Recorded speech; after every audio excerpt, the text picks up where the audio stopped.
বিসমিল্লাহির রহমানির রহিম। আসসালামু আলাইকুম। কেমন আছেন? আলহামদুলিল্লাহ, আল্লাহর রহমতে আপনাদের ভালোবাসায় আমি আমার পরিবার নিয়ে অনেক ভালো আছি। আলহামদুলিল্লাহ। আশা করি আপনারা অনেক ভালো আছেন আল্লাহর রহমতে। বন্ধুরা, দেশ ও দেশের বাইরে যে বন্ধুরা আমার ভিডিওগুলো দেখতেছেন, সবাইকে অসংখ্য ধন্যবাদ, অনেক ভালোবাসা। আর আজকে আপনাদের মাঝে নতুন একটা রেসিপি নিয়ে আসছি। নিশ্চয়ই বুঝে গেছেন আমি কি রেসিপি দেখাবো। আর বন্ধুরা, যারা আমার চ্যানেলে নতুন বন্ধু আছেন, অবশ্যই চ্যানেলটিকে সাবস্ক্রাইব করে বেল আইকনটি অল করে দিবেন, যেন আমি ভিডিও দেওয়ার সাথে সাথে নোটিফিকেশনটা যেন আপনাদের মাঝে পৌঁছে যায়। বন্ধুরা, আজকে একটা নতুন রান্নার ভিডিও নিয়ে আসছি, নিশ্চয়ই ভালো লাগবে। আর ভিডিওটা দেখতে চাইলে আমার পুরো ভিডিও জুড়ে অবশ্যই থাকবেন, নিশ্চয়ই ভালো লাগবে। আর আমার ভিডিওটা অবশ্যই স্কিপ না করে ভিডিওটা ফুল ওয়াচ করে দিবেন অ্যাড সহ। আর যদি বন্ধুরা তোমাদের কাছে ভালো লাগে, আমার ভিডিওটা তোমাদের বন্ধুদের মাঝে শেয়ার করে দিবেন। আর এখানে আমি আদা রসুন পেঁয়াজগুলো একসাথে বেটে নিয়েছি সরিষা আর বাদাম একসাথে দিয়ে। তারপর নিয়েছি জিরা। অবশ্যই আমি ঘরোয়া মশলা দিয়ে এই বিরিয়ানিটা রান্না করব। অনেক দুর্দান্ত স্বাদের এই বিরিয়ানি। প্যাকেট বিরিয়ানি অনেক টাকা দিয়ে কিনবো না, আমরা ঘরে যে মশলা থাকবে সেটা দিয়ে মজাদার বিরিয়ানি রেডি করব, ঘরে থাকা উপকরণ দিয়ে। এখানে আমি সরিষা বাদাম একসাথে মিক্স করে নিয়েছি। তারপর পেঁয়াজ রসুন বেটে নিয়েছি। এখানে আমি মাংসের পিসগুলোকে ধুয়ে পরিষ্কার করে নিয়েছি, ভালো করে ধুয়ে নিয়েছি। ব্রয়লার মুরগি কিন্তু ভালো করে ধুয়ে নিতে হয়, না হলে একটা আষ্টে গন্ধ থাকে। এই জন্য পরিষ্কার করে আমি ধুয়ে নিয়েছি। তারপর এখানে আমি একটা মাটির বাটি নিয়েছি। তারপরে এখানে আমি মাংস দিয়ে দিচ্ছি। মাংসগুলো কিন্তু বড় করে টুকরা করেছি, আমি ছোট করি নাই। এখানে নিয়েছি পাউডার দুধকে পানি দিয়ে গুলিয়ে নিয়েছি, ঠান্ডা পানি দিয়ে, নর্মাল পানি দিয়ে। তারপর দিয়ে দিচ্ছি এক টুকরা লেবু। একটা লেবুর অর্ধেক লেবু আমি এই 1 কাপ দুধের মধ্যে দিয়ে দিচ্ছি। আমি পাউডার দুধ দিয়েছি 2 চামচ। তারপর পানি দিয়েছি 1 কাপ, গুলিয়ে নিয়েছি। 1 কাপ দুধের মধ্যে আমি একটা লেবুর অর্ধেক লেবু দিয়ে দিচ্ছি। আমার বাসায় টক দই নেই, সেই জন্য এটা দিয়ে আমি টক দই বানিয়ে নিয়েছি চটপট। আপনারাও চাইলে এভাবে বাসার মধ্যে টক দইটা না থাকলে এভাবে মাংসের রোস্ট রান্না করার জন্য এভাবে টক দইটা বানিয়ে নিতে পারেন। তারপর আমি আবারও চলে আসছি মাংসের পাশে। মাংসের মধ্যে আমি দিয়ে দিয়েছি হালকা একটু হলুদ, বেশি হলুদ দিব না। বিরিয়ানির মধ্যে কিন্তু বেশি হলুদ দিলে বিরিয়ানির কালারটা নষ্ট হয়ে যায়, সেই জন্য অবশ্যই বিরিয়ানির মধ্যে অল্প হলুদ দিবেন। এখানে আদা রসুন জিরা বাদাম যা কিছু বেটে নিয়েছি এগুলো সব একসাথে দিয়ে দিচ্ছি। অবশ্য হলুদ মরিচটা বিরিয়ানির মধ্যে অল্প পরিমাণে ব্যবহার করবেন। গরুর মাংসের বিরিয়ানিতে কিন্তু হলুদ না দিলেও চলে, একটা মুরগির মাংসের বিরিয়ানি যেহেতু, সেই জন্য আমি এখানে একটু হলুদ মরিচ ইউজ করব। তারপর এখানে সব মশলা দিয়ে আমি টক দইগুলো দিয়ে দিয়েছি, ভালো করে ম্যারিনেট করে নিচ্ছি, মাখিয়ে নিচ্ছি। আপনারা চাইলে টক দই না থাকলে এভাবে লেবু দিয়ে বা ভিনেগার দিয়ে টক দইটা বাসায় রেডি করে নিতে পারেন ইনস্ট্যান্ট। বাসার মধ্যে যদি টক দই না থাকে, আমি ভালো করে মেখে নিচ্ছি। এখানে আমি লবণ দিতে হবে, লবণ দেওয়া হয় নাই, এই জন্য অবশ্য লবণটা দিয়ে ম্যারিনেট করবেন, না হলে কিন্তু মাংসের ভিতরে লবণ ঢুকবে না। সব উপকরণ দিয়ে আমি মাংসগুলোকে ভালো করে টক দই দিয়ে ম্যারিনেট করে রেখে দিয়েছি 30 মিনিটের জন্য। 30 মিনিট পরে আমি আসবো। এর ফাঁকে আমি একটা প্যান বসিয়ে দিয়েছি, প্যানের মধ্যে আলু দিয়ে দিয়েছি। আলুগুলোকে অবশ্যই ভেজে নিতে হবে, কারণ বিরিয়ানির মধ্যে আলুগুলো ভেজে রান্না করলে কিন্তু ভীষণ ভালো লাগে, একটা ক্রিমি ভাব আসে। আলুটা ভেজে রান্না করলে, এমনি দিলে কিন্তু কতটা ভালো লাগে না। আলুগুলোকে আমি তেলের মধ্যে ভেজে নিচ্ছি, সুন্দর করে কিন্তু ভেজে নিব। এখানে দিয়ে দিচ্ছি 1/2 চামচ হলুদের গুঁড়া দিয়ে আমি আলুগুলোকে ভালো করে নেড়ে চেড়ে দিব। আপনারা কিন্তু এভাবে আমি দোকানের স্টাইলে, রেস্টুরেন্ট স্টাইলে বিরিয়ানিটা রান্না করতেছি। রেস্টুরেন্টের বাবুচিরা যে বিরিয়ানিটা রান্না করে ওই স্টাইল আমি বিরিয়ানিটা কিন্তু রান্না করতেছি। আপনারা অবশ্যই একবার হলে বাসায় বিরিয়ানিটা ট্রাই করবেন, অনেক মজা হয়েছিল। ঘরোয়া মশলা দিয়ে যে এত মজার বিরিয়ানি হয় আমি কখনো জানি না। আমি সবসময় প্যাকেট মশলা আনি কিন্তু বিরিয়ানি রান্না করি।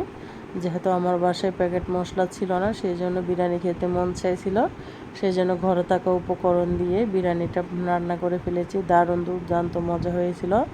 আমি যে প্রসেসে দেখাচ্ছি আপনারা সেম প্রসেসে বাসার মধ্যে বানিয়ে নেবেন। সমস্ত উপকরণ দিয়ে, ঘরে থাকা অল্প উপকরণ দিয়ে, মশলা দিয়ে আপনারা বিরিয়ানি খেতে পারবেন। আর 100 টাকা দাম দিয়ে বিরিয়ানি মশলা আপনাদের কিনতে হবে না।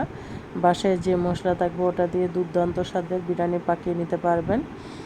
এর মাঝে দেখুন আমি আরেকটু উল্টিয়ে দিচ্ছি মশলাগুলো যেন ভালো মতো ঢুকে যায়। তারপর দেখুন আমার আলুগুলা কিন্তু ফ্রাই করা হয়ে গিয়েছে, একদম লাল লাল করে ভেজে নিয়েছি। এখানে আমি মরিচের গুঁড়া দিতে ভুলে গিয়েছিলাম, সেই জন্য হালকা একটু মরিচের গুঁড়া দিয়ে দিয়েছি, হাফ চামচের মতো। আমি আবারও বলতেছি, বিরিয়ানির মধ্যে কিন্তু বেশি লবণ মরিচ দিলে ভালো লাগে না, সেই জন্য অল্প করে মরিচ হলুদ দিবেন।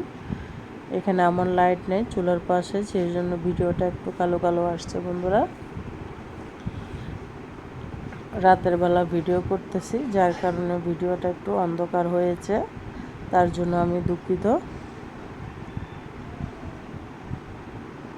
আমি প্যানের মধ্যে তেল গরম দিয়ে দিয়েছি, এবার দিয়ে দিচ্ছি রসুন পেঁয়াজ দিয়ে দিচ্ছি একসাথে। একটু রসুন পেঁয়াজ রাখছিলাম তেলের মধ্যে যাতে একটা ফ্লেভার আসে, ভেজে দিব, সেই জন্য একটু রসুন পেঁয়াজ কিন্তু আমি রেখে দিয়েছিলাম। সবগুলা কিন্তু দিয়ে নেই, আপনারা চাইলে এভাবে একটু সুঘ্রাণের জন্য, একটা ভালো ফ্লেভারের জন্য এভাবে আদা রসুন পেঁয়াজ একসাথে একটু তেলের মধ্যে ভেজে নিতে পারেন। এরকম স্বাদের বিরিয়ানি খাইতে আর রেস্টুরেন্টে যাইতে হবে না, আপনারা বাসায় এই দুর্দান্ত স্বাদের বিরিয়ানিটা ঘরেই রান্না করে ফেলতে পারবেন। অনেক মজাদার এই বিরিয়ানি। রেস্টুরেন্টে গিয়ে অনেক টাকা দিয়ে আর বিরিয়ানি খেতে হবে না, আপনারা বাসায় এই মজাদার বিরিয়ানি বানিয়ে বাচ্চাদেরকে দিলে বাচ্চারা অনেক খুশি হবে। রেস্টুরেন্টে কিন্তু বিরিয়ানির কিন্তু অনেক দাম বিক্রি করে, কিন্তু অল্প কয়টা দেয়, তৃপ্তি ভরে না। সেই জন্য বাসায় যদি তৃপ্তি করে খেতে চান এভাবে বিরিয়ানিটা পাকিয়ে ফেলবেন। অনেক মজা হয়েছিল। এখানে আমি একটু টমেটো দিয়ে দিয়েছি, আমার কাঁচা টমেটো নেই, ডিপ ফ্রিজে রেখেছি সংরক্ষণ করে, ওই টমেটোগুলো দিয়ে দিয়েছি। আপনারাও চাইলে সারা বছরের জন্য টমেটোটা সংরক্ষণ করে রাখতে পারেন, স্বাদ গন্ধ সবই একদম পারফেক্ট থাকে। তারপর অনেকগুলো কাঁচামরিচ দিয়ে দিয়েছি, যেহেতু আমি মরিচের গুঁড়া অল্প দিয়ে দিয়েছি, সেই জন্য আমি এখানে বেশি করে কাঁচামরিচটা ফালি করে দিয়ে দিয়েছি। আপনারা আপনাদের স্বাদ মতো দিয়ে দিবেন কাঁচামরিচ। এবার আমি আলুগুলা দিয়ে দিচ্ছি। আলুগুলা ভাজার মধ্যে 80% সিদ্ধ হয়েছে, আরও 20% সিদ্ধ হতে হবে, সেই জন্য মাংসের সাথে একসাথেই দিয়ে দিয়েছে আলুগুলা। এগুলো হওয়ার জন্য অপেক্ষা করতে হবে। তারপর এখানে আমি পোলাও চাউল নিয়ে নিয়েছি। এই মগ দিয়ে পোলাও চাউলের একটা সিস্টেম বলে দিই আপনাদেরকে, যে মগ দিয়ে চাউল দিবেন ওই মগে ডাবল পানি দিবেন, তাহলে আপনার পোলাওটা বিরিয়ানিটা একদম ঝরঝরে পারফেক্ট হবে। আবারও বলতেছি, যে পোলাও চালের যে মগ দিয়ে আপনারা চাউল নেবেন ওই মগ দিয়ে ডাবল পানি দিবেন। 1 মগ চাউল হলে 2 মগ পানি দিবেন, তাহলে আপনাদের পোলাও বলেন বিরিয়ানি বলেন একদম ঝরঝরে পারফেক্ট হবে। আমি অবশ্য মেপে দিই না, আমাদের একটা পরিমাণ হয়ে গেছে। রাঁধতে রাঁধতে যারা নতুন আপুরা ভাবিরা আছেন তারা অবশ্যই এভাবে মেপে রান্না করবেন, তাহলে আপনাদের রান্নাটা একদম পারফেক্ট হবে, কোনো ভুল হবে না। আপনাদের রান্নার মধ্যে আর ভাত যাও হয়ে গেছে কেউ বলতে পারবে না। এভাবে আপনারা এই নিয়মটা ফলো করবেন পোলাওর ক্ষেত্রে, বিরিয়ানির ক্ষেত্রে। দেখুন এর মাঝে আমার মাংসটা প্রায় হয়ে আসছে। তারপর দিয়ে দিয়েছি একটু রাঁধুনি মাংসের মশলা, যেহেতু ঘরে থাকা অল্প উপকরণ দিয়ে আমি মাংসটা রান্না করব, সেই জন্য জিরা বাটার সাথে একটু মাংসের মশলাটাও ইউজ করতেছি।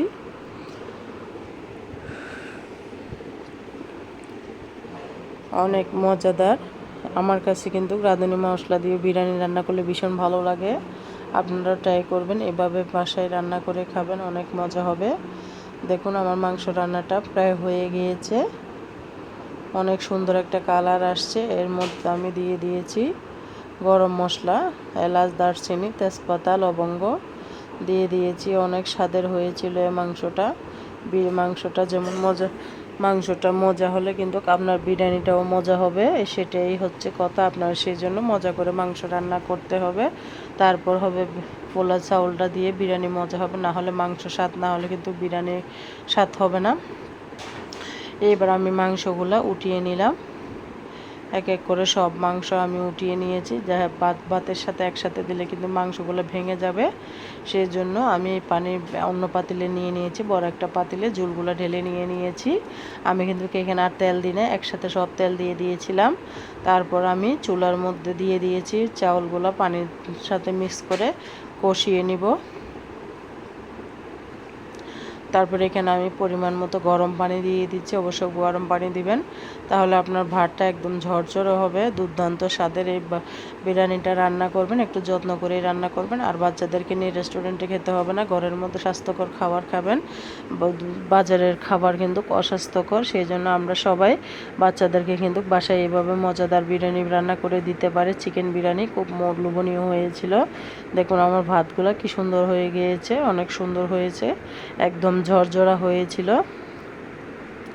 এর মধ্যে ভাতগুলো যখন 80% সিদ্ধ হয়ে গেছে, তখন আমি মাংসগুলো দিয়ে দিচ্ছি। পোলাও চাউল হতে কিন্তু বেশিক্ষণ সময় লাগে না। যখন 80% ভাত উতরে বলক আসলে কিন্তু পোলাও চালটা হয়ে যায়। যখন 80% সিদ্ধ হয়ে গিয়েছে, তখন কিন্তু আমি এখানে মাংসগুলো দিয়ে দিলাম, একসাথে দিই নাই, মাংসগুলো ভেঙে যাবে, যেহেতু চিকেনটা নরম থাকে, সেই জন্য আমি একসাথে দিই নাই। চুলার আগুনটা এবার কমিয়ে দেব, একদম মিডিয়াম রেখে দিয়েছি। তারপর দেখুন আবারও নেড়ে চেড়ে দিচ্ছি, খুব ঝরঝরা হয়েছে। আপনারা যদি এইভাবে ঝরঝরা বিরিয়ানি বা পোলাও খেতে চান, তাহলে আমি যে প্রসেসটা দেখাচ্ছি সেম প্রসেসে আপনারা বিরিয়ানিটা রান্না করবেন। এই পর্যায়ে আমি দিয়ে দিলাম একটু কেওড়ার জল, সুঘ্রাণের জন্য। আপনারা চাইলে স্কিপ করতে পারেন, আমি দিয়ে দিচ্ছি। আমি যেহেতু ভিডিও করতেছি সৌন্দর্যের জন্য এগুলো দিয়ে দিচ্ছি। অনেক লোভনীয় হয়েছিল, দেখুন অনেক সুন্দর একটা কালার আসছে, কিন্তু বিরিয়ানি খেতে যেরকম কালার, খেতেও সেরকম মজা হয়েছিল। তারপর দিয়ে দিলাম 2 চামচ মতো ঘি, আমার ডিপে ছিল ঘিটা, সেই জন্য বরফ হয়ে গিয়েছে। আবারও ঘি দিয়ে নেড়ে ছেড়ে দিলাম। অনেক স্বাদ হয়েছিল, কিন্তু আপনারা একবার হলো বাসায় এইভাবে বিরিয়ানিটা ট্রাই করবেন, মজাদার এই লোভনীয় বিরিয়ানিটি। এবার আমি আপনাদের মাঝে পরিবেশন করে নিয়ে আসতেছি। দেখুন কি সুন্দর একটা কালার, জুসি একটা কালার হয়েছে। আপনারা এইভাবে রান্না করবেন, অনেক মজা হয়েছে।